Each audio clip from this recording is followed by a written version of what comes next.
Hello students, permutation and combination से हमारे पास ये क्वेश्चन है। Find the sum of the factors of 9 factorial. 9 factorial के जितने भी फैक्टर्स बनते हैं उन सभी फैक्टर्स का हमें सम फाइंड करना है। अच्छा, सबसे पहले तो आपको ये पता होना चाहिए कि जो 9 फैक्टोरियल है इसको हम इस तरीके से लिखते हैं 9 8 7 6 5 4 3 2 एंड 1। अब 9 फैक्टोरियल्स को हम क्या करते हैं, प्राइम फैक्टर्स के मल्टीपल के फॉर्म में लिखते हैं। तो इसको हम लिख सकते हैं 2 raise to the power 7, 3 raise to the power 4, 5 raise to the power 1 and 7 raise to the power 1। तो ये हमारे पास 9 फैक्टोरियल्स के प्राइम फैक्टर्स में डिवीजन हो गए। अच्छा, अगर इसी क्वेश्चन में आपको कहा होता कि इसके कितने फैक्टर्स पॉसिबल हैं, जैसे 6 है, जैसे 6 के कौन को कितने फैक्टर्स होते हैं, तो 6 का एक फैक्टर 1 भी होता है, एक फैक्टर 2 भी होता है, एक फैक्टर 3 भी होता है, एक फैक्टर 6 होता है। तो टोटल कितने फैक्टर्स इसमें 4। अगर इसी क्वेश्चन में आपको ये फाइंड करने के लिए कहा होता कि 9 फैक्टोरियल्स के कितने फैक्टर्स हैं यहाँ पर, तो उसके लिए एक फॉर्मूला होता है, वो होता है p+1 q+1 r+1 s+1। ये फॉर्मूला होता है। यहाँ पर कितने प्राइम फैक्टर्स आपने लिए हैं उसी के हिसाब से है।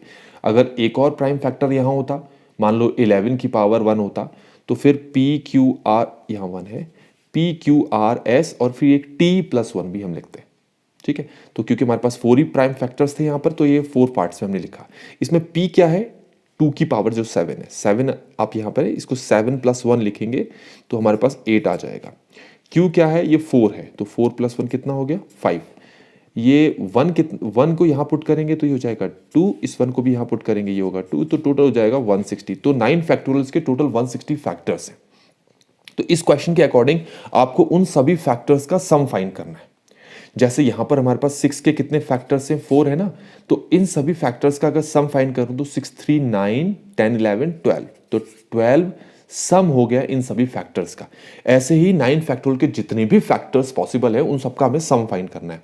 तो वो फाइंड करने का तरीका हमारे पास क्या है, उसके लिए हम क्या करते हैं, हम इसको फिर से यहाँ पर लिखते हैं 9 फैक्टोरियल ना, तो ये है 2 की पावर 7, 3 की पावर 4, 5 की पावर 1 एंड 7 की पावर 1। तो हम इसको इस तरीके से लिखेंगे। देखो, मान लो कि अगर मैं यहाँ से कोई एक फैक्टर लेना चाहता हूँ, 2 की पावर 7 का कोई एक फैक्टर लेना चाहता हूँ, तो आपको पता होना चाहिए कि 2 की पावर 7 के अलग अलग फैक्टर्स क्या होते हैं। 2 की पावर 7 का अगर कोई एक फैक्टर लेना चाहता हूँ तो वो होगा 2 की पावर 0, मतलब 1 इसका एक फैक्टर होगा जिसको मैं 2 की पावर 0 लिख सकता हूँ। या फिर 2 की पावर 7 का एक फैक्टर और होता है, वो होता है 2 की पावर 1, मतलब 2 इटसेल्फ एक फैक्टर होगा। 2 की पावर 7 का एक और फैक्टर होता है, वो होता है 2 की पावर 2, मतलब कि 4। ऐसे ही एक और फैक्टर होगा 2 की पावर 3, मतलब 8 भी इसका एक फैक्टर होगा। ऐसे करते करते फाइनल जो सबसे बड़ा फैक्टर होगा वो होगा 2 की पावर 7 इटसेल्फ। ये समझ में आ गया होगा।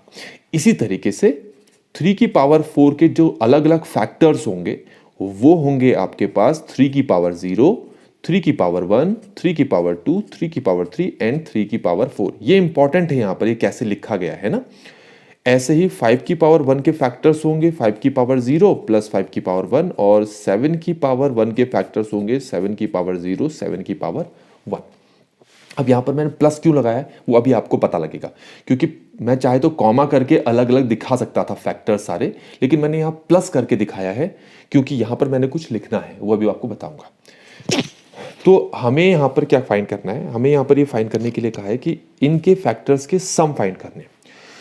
तो मैं क्या करता हूँ, मैं 2 की पावर 7 को जो मैंने लिखा है, क्या लिखा है, 2 की पावर 0, 2 की पावर 1 अप टू 2 की पावर 7, इसको मल्टीप्लाई करूंगा 3 की पावर 4 के जितने भी फैक्टर्स में लिखे, 3 की पावर 0, 3 की पावर 1, 3 की पावर 2, 3 की पावर 3 एंड 3 की पावर 4। ऐसे ही 5 का होगा 5 की पावर 0, 5 की पावर 1, और 7 का होगा 7 की पावर 0, 7 की पावर 1। ये सब मल्टीप्लाई हो रहे हैं। अब मल्टीप्लाई क्यों किया है जरा समझो इस चीज को। 2 की पावर 0 कितना होता है 1, 3 की पावर 0 कितना होता है 1, 5 की पावर 0 कितना, 7 की पावर 0। जब मैं इन सबको मल्टीप्लाई कर रहा हूं तो ये इससे मल्टीप्लाई होगा, जो आंसर आएगा वो इससे मल्टीप्लाई होगा, जो आंसर आएगा वो इससे मल्टीप्लाई होगा। तो आपको जो फैक्टर मिल गया वो मिल गया 1। मैं अलग से लिख के दिखा देता हूं, ठीक है। फिर 2 की पावर 0 इससे मल्टीप्लाई होगा तो आपको मिल गया 3, ये फिर से इसको मल्टीप्लाई करेगा, फिर से इसको मल्टीप्लाई करेगा, तो आपको कौन सा फैक्टर मिल गया, आपको 3 फैक्टर मिल गया। फिर 2 की पावर 0 मान लो इससे मल्टीप्लाई होता, फिर ये इससे मल्टीप्लाई होता, फिर ये इससे मल्टीप्लाई होता, तो आपको कौन सा फैक्टर मिल गया, 9। तो इस तरीके से जितने भी फैक्टर्स मिल रहे हैं वो सब प्लस ही तो होंगे।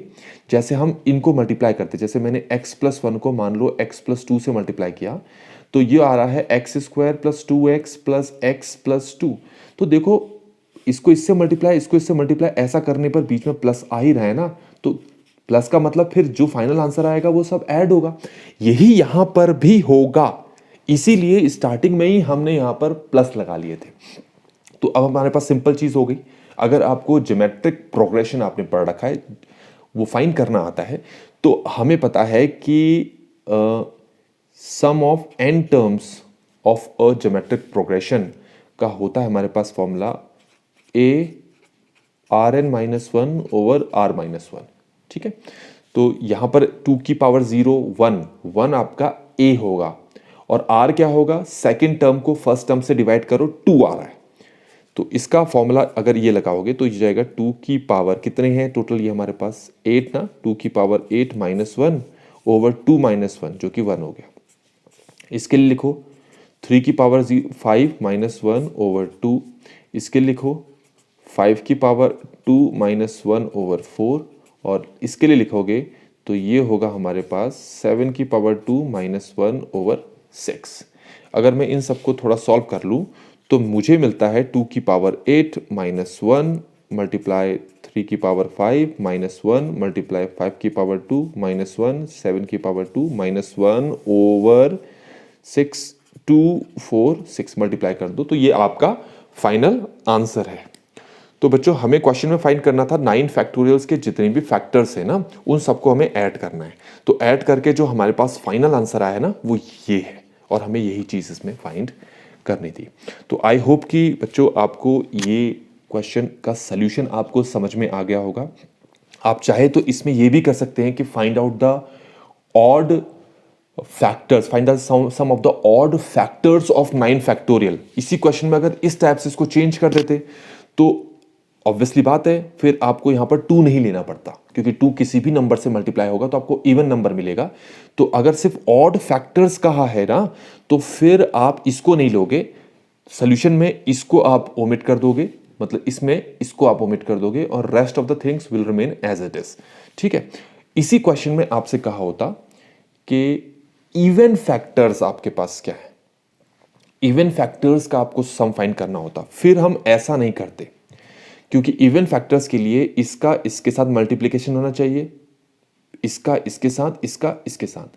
तो ऐसा करने के लिए हम क्या करते, इसका इसके साथ मल्टीप्लिकेशन दिखाते प्लस, फिर इसका इसके साथ मल्टीप्लिकेशन दिखाते प्लस, फिर इसका इसके साथ मल्टीप्लिकेशन दिखाते, और फिर उनको सबको सॉल्व करते। ये आप खुद ट्राई कर सकते हैं।